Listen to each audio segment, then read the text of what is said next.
Ngiyababingelela abazalwane abangabantu abasha egameni leNkosi yethu uJesu Kristu. Amen. Siyakhuluma zingane zami, siyakhuluma futhi kusifanele ukuthi sikhulume ngoba uNkulunkulu ezwini lakhe uthi akafisi kubhubhe noyedwa.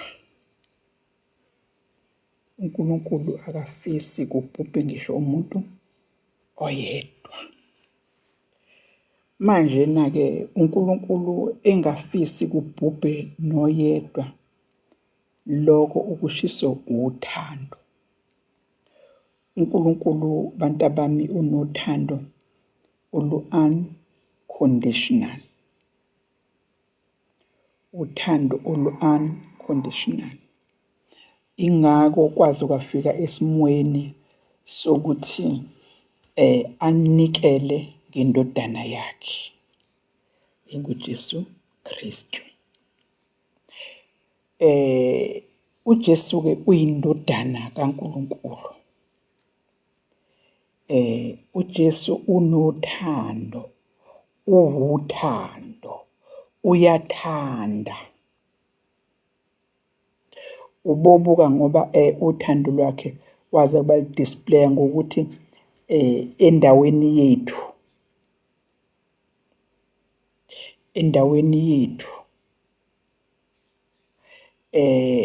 akhethe ukuthi kubethelwe yena, wathwala ihlazo lethu. Kukhona lokhu engikushoyo laphaya ku-Isaya ukuthi wabuthwala ubuhlungu bethu. So uma ngabe lolu thando-ke olunje, ufisa kabi uJesu ukuthi abe nobudlelwane nawe, akunike injabulo, akunike ukuthula, akunike i-purpose of living. Ungaphili nje impilo yokuthi just because ngisemhlabeni ngizokwenza izinto zasemhlabeni routinely, kodwa uJesu ngendlela akulangazelele ngayo ubudlelwane bakho naye ufuna ukukunika ube ne-unique purpose yokuphila. Right. Nawe futhi makuthiwa alikhulunywe iqiniso, uyamdinga uJesu ngoba njengoba ula emhlabeni nje uyazilwayizela wenza nje okwenziwa khona emhlabeni. Kanti uJesu uthe ezwini lakhe uyindlela neqiniso nokuphila. Uyindlela neqiniso nokuphila. So uma ngabe uJesu engekho empilweni yakho, indlela awuyazi, iqiniso awulazi, nokuphila futhi awunakho. So-ke izizathu ezidalela ukuthi umdinge uJesu ekuphileni kwakho ingoba uJesu wazi imuva lakho, wazi la usuka khona. La usuka khona ngeke usakwazi ukubuyela. Ingakho kusekhona abantu abathi mina ngesikhathi ngiyingane ngahlukunyezwa. Angeke ukwazi ukuhlehla ubuyele emuva kuleyo nto leyo mhla uhlukunyezwayo, uyisuse engqondweni yakho, uyisuse enhlizweni yakho, uze umthethelele loyo owayekuhlukumeza. Inkampani ethile yang-abuser, yang-underpayer ngaze ngayeka umsebenzi, uyavalwa leyo nkampani leyo. Ngidiscover very late ukuthi I was underpaid. Naleyo nkampani leyo seyamuka, awusayazi nanokuthi uyiphi, usele netrauma. I-past yakho leyo.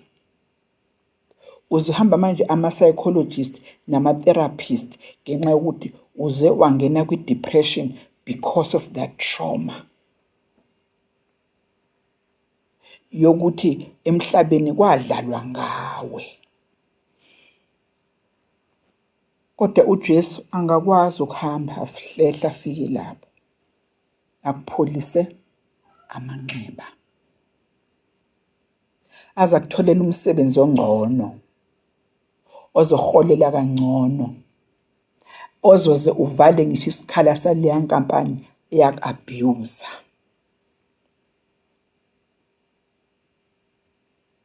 Because he knows your past. And he can go to your past. That is uJesu lengikhuluma ngayo.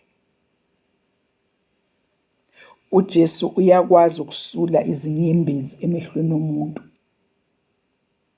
Akline ingqondo yomuntu. Ibe uclean slate. Ukuze izokwazi ukwamukela izwi likaNkulunkulu umuntu aphile. Ngoba njengoba uloku rewinda le cassette ye-abuse yakho. Njengoba uloku rewinda le cassette yokuhlupheka kwakho. Awuphili. Awunako ukuthula. Awunayo intokozo. Awunayo injabulo. So kodwa manje uma ngabe sibheka izwi kaNkulunkulu amaHebheru chapter 13 verse 8 uthi Jesus is the same yesterday, today and forever. Kusho ukuthi njengoba izolo lakho elazi lisangalunga. Sangaqalela phansi. Bese thi uyiye izolo nanamhlanje. Uze ukhona umhlabelelo osho njalo. uJesu uye izolo namuhla naphakade. So leli namhlanje lakho osahamba nale emgaqweni yena angakwazi ukulungisa izolo lakho azalungise nenamhlanje lakho. Bese phinda futhi alungise nengomuso lakho. Manje uyazibona ukuthi uJesu uyamdinga empilweni yakho na. Ngoba unothando lokukugona ngalesi sikhathi sempilo. Okay. Bese sibuya. Sithi uyazi ukuthini? Wemntomula, uyamdinga umngane. Kukhona umhlabeleli othi sinomhlobo onguJesu. Lithi uyasiza ngeqiniso. Lithi akanayo injabuliso. Kusho lo mhlabeleli. uJesu is a friend. Okwazi ukugonyuluka kuye konke noma sewabheda kakhulu empilweni. Uthi mina Nkosi ngizeye kuwe. Njengalesa selelesi sasilapha esiphambanweni naye. Sathi masifike lapha esiphambanweni sathola a friend. Sathi uzongikhumbula mawufika embusweni wakho. Bonke labangani baso sasiganga nabo abazange basisize ngalutho. Uma ngabe sesiya esiphambanweni sesiyobethelwa. Kodwa uJesu esaficana naye lapha esiphambanweni sathi nje masithi uye ungikhumbule mawufika embusweni wakho. Wathi khona namhlanje. So we need friends like that. Jesus is the best friend we'll ever have in life. Because uyakwazi la usuka khona. Uyazi futhi la ukhona njengamanje. Uyazi futhi naphambili lapho uyakhona. Njengoba ethena uyindlela neqiniso nokuphila. Ukuphila kwethu kukuye. Ukuphila kwethu kulele esandleni sakhe. Ukuphila kwethu kufihliwe kuye. Ngakho uyamdinga uJesu empilweni yakho. Ngoba impilo yakho njengamanje imagxatshana, full of sorrow. You need a friend ozoyi-understanda, ozokwazi ukubona ngisho ama-roots ukuthi impilo yakho izibe nje ngoba kade kwenze njani. Kukhona izinto empilweni ohamba nazo ongeke ukwazi ukuzitshela umuntu. Kodwa uJesu ungambikela bese futhi ephuma nane-solution. Kukhona abanye abantu abatsha baze bafike kwi-solution ngokubuka kwabo yokucommita suicide. Abanye bazicwile ezidakamizweni ngenxa yokuthi bayabona ukuthi vele after all my life is over. Kodwa mawungaya kuJesu kuze kukhona umhlabelelo othi uJesu uyimpendulo yezwe elonakele. So noma ngabe impilo yakho seyonakeleke kodwa uJesu still selokho eyimpendulo yaleyo mpilo yakho eyonakele. Kukhona ipart engeke ngiyithande kakhulu yalabantwana abaphenduka besejele. Ngibathande kakhulu labo bantwana labo. Futhi I really appreciate labo bantu abaprovide iservice kaJesu emajele. Ngoba amese besemajele suke sebe hopeless, be helpless. Kodwa bese kufika lo zobatshela ngoJesu. Bamamukela uJesu abe inkosi nomsindisi wabo phakathi kwi-prison. Baphuma sebebabaza uJesu. Kwake kwabehlela lokho abafundi bakaJesu sebeboshiwe laphana e-prison. Kepha izwi likaNkulunkulu laliguduza enhlizweni zabo bephakathi prison. The chains fall off. Nakuwe ama-chains can fall off uma ungamukela uJesu. Bamangala abantu ukuthi hawu wathi lona kade simazi umgundatshana nje wangakithi sekwenze njani ngalona. Hayi, ma-chains have fallen off because sunomngane omusha usiza ngeqiniso ungenayo injabiso.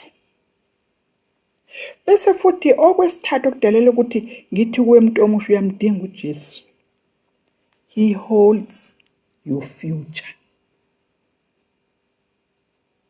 He holds your future. Ifuture yakho nje uyazi, uyaqagela. Uyafisa. Ifuture yakho you trial and error. Kungenzeka lokho okucabangayo, kungenzeka futhi lokho okucabangayo. Uma ngabe uzicabangela wena. But Jesus holds your future. Uma ngabe ubheka uJeremiah chapter 29 verse 11 to 13. Uthi, for I know the plans I have for you. Plans for good and not for evil. To give you the future and a hope. In those days when you pray, I will listen. Kukhona lento esidumile namhlanje. Ngoba into zikaNkulunkulu legcina ziyisidlalo nje. Leli gama eselidume kakhulu manje elithi ngiyakhuleka.